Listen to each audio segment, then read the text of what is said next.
আসসালামু আলাইকুম। আজ পহেলা মার্চ 2026 রোববার। শুরু করছি চেঞ্জ টিভি প্রতিদিনের গল্প অনুষ্ঠান। দর্শক, আপনাদের সঙ্গে রয়েছি আমি ইমতিয়াজ আহমেদ। শুরুতেই সংবাদ শিরোনাম। খামেনি নিহত হওয়ার পর ইরান চালাতে গঠিত হলো 3 জনের পরিষদ। কে হতে পারেন ইরানের পরবর্তী সর্বোচ্চ নেতা? চীনের কঠোর বার্তা যেভাবে পাশে দাঁড়াচ্ছে ইরানের। শুরুতেই ইরান যুক্তরাষ্ট্র যুদ্ধ পরিস্থিতির খবর। যুক্তরাষ্ট্র ও ইসরায়েলের যৌথ হামলায় ইরানের সর্বোচ্চ নেতা আয়াতুল্লাহ আলী খামেনি নিহত হয়েছেন। রোববার দেশটির আধা সরকারি সংবাদ তসনিম ও ফার্স সংবাদ সংস্থা মৃত্যুর বিষয়টি নিশ্চিত করেছে। এর আগে শনিবার ভোরে নিজ কার্যালয়ে হত্যার শিকার হন 37 বছর দেশটি শাসন করা এ নেতা। ইরানের সুপ্রিম ন্যাশনাল সিকিউরিটি কাউন্সিল জানায় শনিবার ভোরে তাকে লক্ষ্য করে হামলা চালানো হয়। ফার্স্ট নিউজ জানিয়েছে, হামলার সময় খামেনি তার কার্যালয়ে দায়িত্ব পালনরত ছিলেন। নাম প্রকাশে অনিচ্ছুক সূত্রের বরাত দিয়ে দ্য ওয়াল স্ট্রিট জার্নালের প্রতিবেদনে বলা হয়েছে, ইসরায়েল ও যুক্তরাষ্ট্র ইরানের সর্বোচ্চ নেতা আয়াতুল্লাহ খামেনি ও তার শীর্ষ উপদেষ্টাদের লক্ষ্যবস্তু করার বিরল সুযোগের অপেক্ষায় ছিল।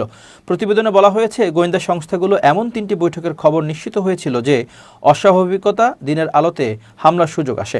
প্রতিবেদনে আরও বলা হয়েছে, হামলায় খামেনির বাসভবনে মোট 30টি বোমা ফেলা হয়। এদিকে শনিবার ইরানের সর্বোচ্চ নেতা আয়াতুল্লাহ আলী খামেনির বাসভবনের স্যাটেলাইট ছবি প্রকাশ করেছিল আল জাজিরা। স্যাটেলাইটে প্রকাশিত ছবিতে দেখা গেছে খামেনির প্রাসাদটি ধসে গেছে, এটির চারপাশ কালো হয়ে গেছে।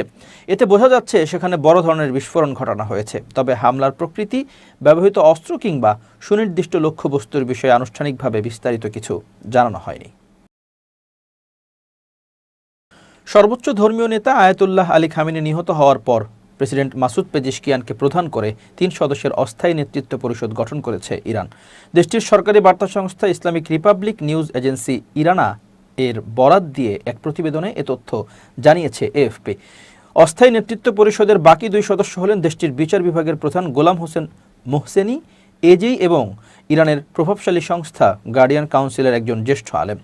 28 ফেব্রুয়ারি শনিবার ইরানে যৌথ সামরিক অভিযান শুরু করে যুক্তরাষ্ট্র ও ইসরায়েল।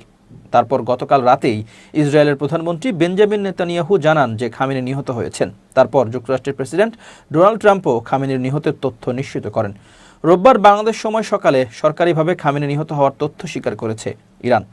86 বছর বয়সে আয়াতুল্লাহ আলী খামেনি ছিলেন ইরানের সর্বোচ্চ ধর্মীয় নেতা। ক্ষমতাসীন শিয়াপন্থী ইসলামিক প্রজাতান্ত্রিক সরকারের সামরিক বিভাগ, বিচার বিভাগ, রাষ্ট্রীয় গোয়েন্দা বিভাগ সহ দেশটির সর্বক্ষেত্রে খামেনির প্রভাব ছিল অত্যন্ত গভীর এবং সর্বব্যাপী।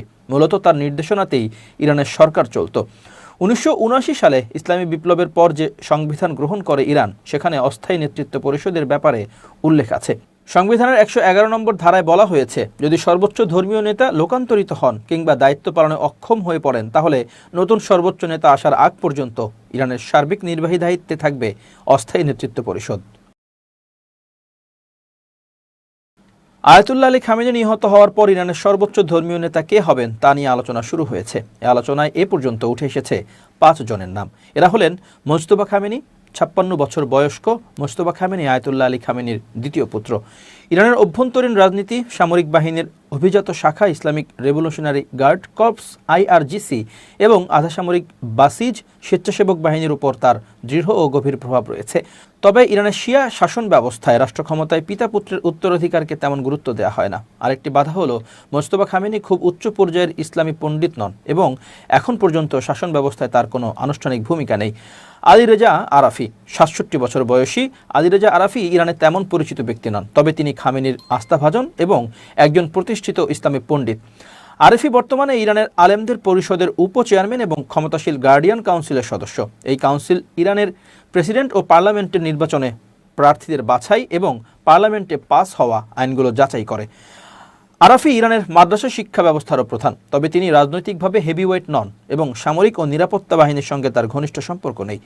মোহাম্মদ মেহেদি মীর বাঘেরি, 60 বছর বয়সী মোহাম্মদ মেহেদি মীর বাঘেরি একজন কট্টরপন্থী ইসলামী আলেম এবং ইরানের কেন্দ্রীয় আলেম পরিষদের সদস্য। তিনি ইরানের রক্ষণশীল আলেম ওলামাদের নেতা। ইরানের ইসলামী প্রজাতান্ত্রিক সরকারের সমালোচক সংবাদ মাধ্যম ইরান ওয়ারের প্রতিবেদন অনুসারে মীর বাঘের তীব্রভাবে পশ্চিমাদের বিরোধী এবং তিনি বিশ্বাস করেন বিশ্ববাসী মুসলিম এবং অবিশ্বাসীদের মধ্যে সংঘাত অনিবার্য। বর্তমানে তিনি ইরানের উত্তরাঞ্চলীয় শহর কোম এর বিজ্ঞান একাডেমির প্রধান। হাসান খোমেনি 50 বছর বয়স্ক হাসান খোমেনি ইরানের ইসলামী বিপ্লবের শীর্ষ নেতা এবং দেশটির প্রথম সর্বোচ্চ ধর্মীয় নেতা আয়াতুল্লাহ রুহুল্লাহ খোমেনির নাতি। তিনি বর্তমানে খোমেনির সমাধিসৌধের প্রধান রক্ষকের দায়িত্বে আছেন। তবে এখন পর্যন্ত তিনি সরকারের প্রশাসন পর্যায়ের কোনো গুরুত্বপূর্ণ পদে আসেননি। ইরানের সামরিক ও নিরাপত্তা বাহিনীর উপরেও তার প্রভাব কম। তবে তিনি তার অনেক প্রতিদ্বন্দ্বী প্রার্থীর তুলনায় কম কঠোর মনোভাবের। হাশেম হুসেইনি বুশেহেরি ষাটোর্ধ্ব হাশেম হুসেইনি বুশেহেরি ইরানের একজন জ্যেষ্ঠ ইসলামী পণ্ডিত এবং উত্তরাধিকার ব্যবস্থাপনা বিষয়ক প্রতিষ্ঠানগুলোর সঙ্গে সম্পর্কিত এবং একই সঙ্গে ইরানের আলেম পরিষদের 1 নম্বর উপচেয়ারম্যান। আয়াতুল্লাহ আলী খামেনির সঙ্গে তার ঘনিষ্ঠ সম্পর্ক, কিন্তু সামরিক ও নিরাপত্তা বাহিনীর সঙ্গে তার সম্পর্ক তেমন দৃঢ় নয়। ইরানের সঙ্গে বিশ্বের প্রধান অর্থনীতিগুলোর মধ্যে সবচেয়ে সুসম্পর্ক ছিল চীনের। অনেক বিশ্লেষক মনে করেন ইরানি তেল কেনার মাধ্যমে বেইজিং কার্যত দেশটির সরকারকে টিকিয়ে রাখছিল। এমন বন্ধু রাষ্ট্রের উপর ইসরায়েল ও যুক্তরাষ্ট্রের হামলার পর চীন একটি স্পষ্ট ও দ্ব্যর্থহীন বিবৃতি দিয়েছে। চীন বলেছে ইরানের জাতীয় নিরাপত্তা ও ভৌগোলিক অখণ্ডতাকে সম্মান করতে হবে।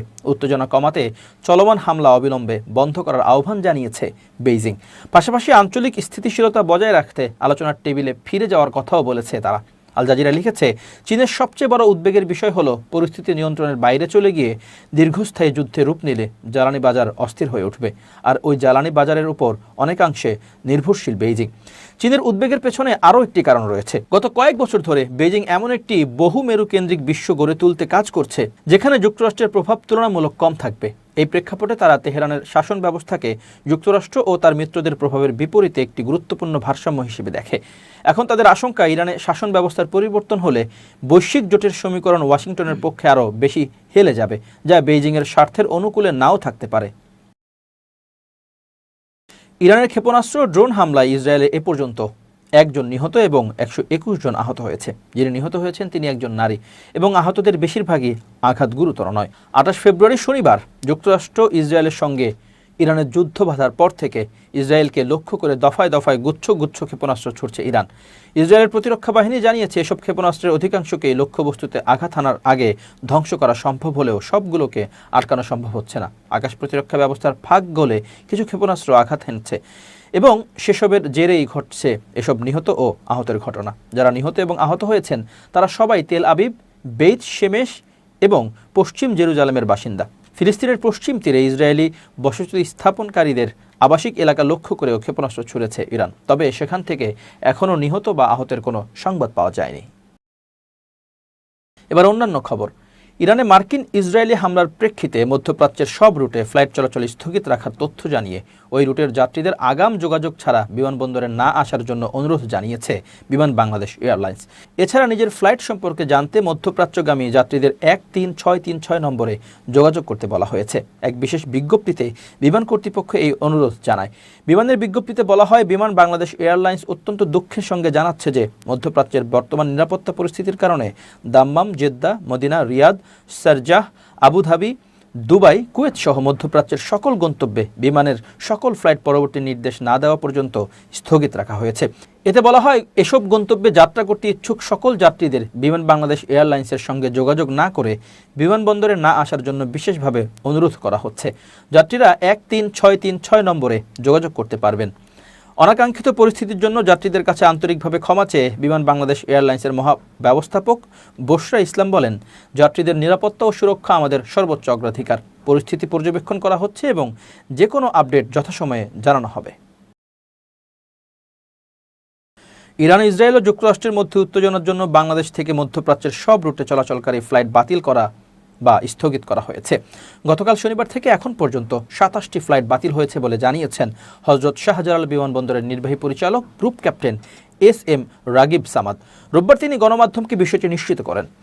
খোঁজ নিয়ে জানা গেছে, শনিবার বিকেল থেকে বিমান বাংলাদেশ এয়ারলাইন্সের ঢাকা, দাম্মাম ও রিয়াদ রুটের 4টি, US বাংলা এয়ারলাইন্সের ঢাকা জেদ্দা রুটের 2টি, air ইন্ডিগোর Dhaka, Riyad, Medina oh Dammam রুটের 3টি ফ্লাইট বাতিল বা স্থগিত করা হয়েছে। এছাড়াও মধ্যরাত থেকে সৌদি এয়ারলাইন্সের 4টি ফ্লাইট স্থগিত করা হয়েছে। এই ফ্লাইটগুলোর ব্যাপারে কিছু জানতে পারেনি তারা। আরও জানা গেছে, রোববার সকালে চট্টগ্রাম শাহ আমানত আন্তর্জাতিক বিমানবন্দর থেকে মধ্যপ্রাচ্যগামী ও মধ্যপ্রাচ্য থেকে আগমনী সকল আন্তর্জাতিক ফ্লাইট বাতিল ঘোষণা করা হয়েছে। এয়ারপোর্ট কর্তৃপক্ষ এক প্রেস বিজ্ঞপ্তিতে এ তথ্য জানিয়েছে। মধ্যপ্রাচ্যে উদ্ভূত পরিস্থিতির কারণে কিছু ফ্লাইট বাতিল হওয়ায় যাত্রীদের অপ্রত্যাশিত অসুবিধায় পড়তে হয়। পরে রাতে প্রবাসী কল্যাণ ও বৈদেশিক কর্মসংস্থান মন্ত্রণালয় জানায় যে সকল যাত্রীর ফ্লাইট বাতিল হয়েছে তাদের রাত্রিযাপন সুবিধা প্রদান করা হবে। এজন্য প্রবাসী কল্যাণ ডেস্ক অথবা লাউঞ্জে যোগাযোগ করার জন্য সম্মানিত যাত্রীদেরকে অনুরোধ করতে বলা হয়। ভারপ্রাপ্ত প্রধান নির্বাচন কমিশনার আব্দুর রহমান এল মাসউদ বলেছেন, ঈদের পর থেকে সারা বছর ধরে স্থানীয় সরকার নির্বাচন হবে। রোববার reporters forum for election and ডেমোক্রেসির বার্ষিক সাধারণ সম্মেলনে শুভেচ্ছা বক্তব্যে তিনি এসব কথা বলেন। তিনি বলেন, নির্বাচন কমিশনের একটি বড় অংশ সাংবাদিকরা। সাংবিধানিকভাবে কমিশন কোনো ভুল করলে তার সমালোচনা করেন, আরও ভালো কিভাবে করা যায় তা তুলে ধরেন। ত্রয়োদশ জাতীয় সংসদ নির্বাচন ভালো হয়েছে, সবাই বলেছেন এই নির্বাচন ভালো হয়েছে, তবে ভালোর কোনো শেষ নেই, আমরা আরও ভালো করতে চাই। তিনি আরও বলেন, নির্বাচন কমিশনের কোনো অবসর নাই। সংসদ নির্বাচন ও রাষ্ট্রপতি নির্বাচন ছাড়াও অনেক স্থানীয় নির্বাচন আছে যা আয়োজন করতে হয়। সারা বছর ধরে নির্বাচন হবে। ঈদের পর থেকে স্থানীয় সরকার নির্বাচনের সকল প্রস্তুতি নেওয়া হবে। নির্বাচন কমিশনার বলেন, দলীয় প্রতীক নাকি নির্দলীয় প্রতীকে স্থানীয় সরকার নির্বাচন হবে তার জন্য সংসদের প্রথম অধিবেশনের জন্য অপেক্ষা করছি। আইন অনুযায়ী ভালো নির্বাচনের জন্য কমিশন প্রস্তুত থাকবে। কুড়িগ্রামের রৌমারী উপজেলা সদরের TNT এলাকায় ১৯ বছর পর আদালতের রায়ে উপজেলা আওয়ামী লীগের অফিস ও দোকানঘর উচ্ছেদ করা হয়েছে। ২৮ ফেব্রুয়ারি বেলা ১১টার দিকে এসব উচ্ছেদ করে প্রকৃত মালিকদের দখল বুঝিয়ে দেওয়া হয়। জানা যায়, ১৯ বছর আগে উপজেলা শহরের TNT এলাকায় মাহফুজাল ইসলামের মালিকানাধীন ১৫ শতক জায়গা দখল করে স্থানীয় রাবেয়া মুজিবুর ও মমিন উদ্দিন।